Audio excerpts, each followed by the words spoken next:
come on board and get your slice of the golden apple.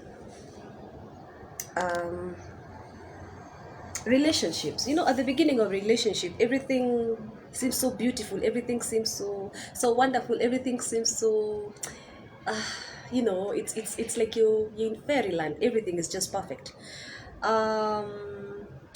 But once you identify that you've met this person and you feel like you would have something sustainable, it's very important that you also try to understand their upbringing, because most of us, we see a lot of red flags, but we choose not to look into them because we have a child within us who operates on the wishful thinking. So you notice something and you think, this one will go away at some point. You're so immersed in this passion, in this chemistry, in getting to know this person, putting your best foot forward, and you forget to do stuff like understanding your partner's upbringing. Because as a person, if you have started discovering yourself and you're in the journey of self-awareness, you've gotten very curious about your upbringing because you want to understand why you do what you do. You want to understand your relationship patterns, you want to understand your attachment pattern, you want to understand the motivations behind your behavior, and all this is highly influenced by our upbringing. I kid you not, most people until recently thought our upbringing was that. I mean, it's just somewhere there, but we are adults now.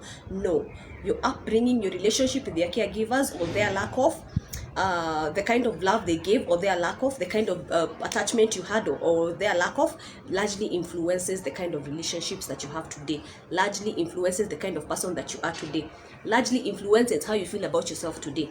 So the same way you're curious to understand your upbringing and how it has affected you as a person is the same curiosity you should have when you're dealing with your potential partner. Also remember, please, when you get this person trusting you with their story, because some stories are so of course some stories are nice, and you've got people who had good upbringings, and that's good, and so they have healthy relationship with themselves and other people. But if you get someone who has a wounded a childhood, it's very important that you don't use the information that they give you against them, because they have trusted you with this information. And then when you talk about these things, our journey of healing begins, because we understand that sometimes we bond from trauma, because we bond from what is familiar with us.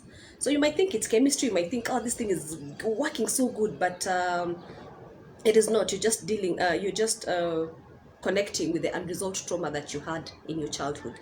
So yes, get curious, listen to your partner. And also for the partners who have wounded childhood, this is a call not to play victim, not to refuse to take responsibility, because now that you know why you do what you do, or now that you know you have the capability of resolving your childhood issues, do not mount them on your partner saying, this is how I was brought up, this is what I know best. No. When you know better, you do better. Get curious with one another. Talk about your upbringing. Don't bond from a point of trauma. Bond from a point of love. Bond from a point of connection. Bond from a point of friendship. Not trauma, not fear. Trust one another in this journey and heal together. And that's why we are here as therapists, to help you. All right? Thank you for watching. I see you. Bye-bye.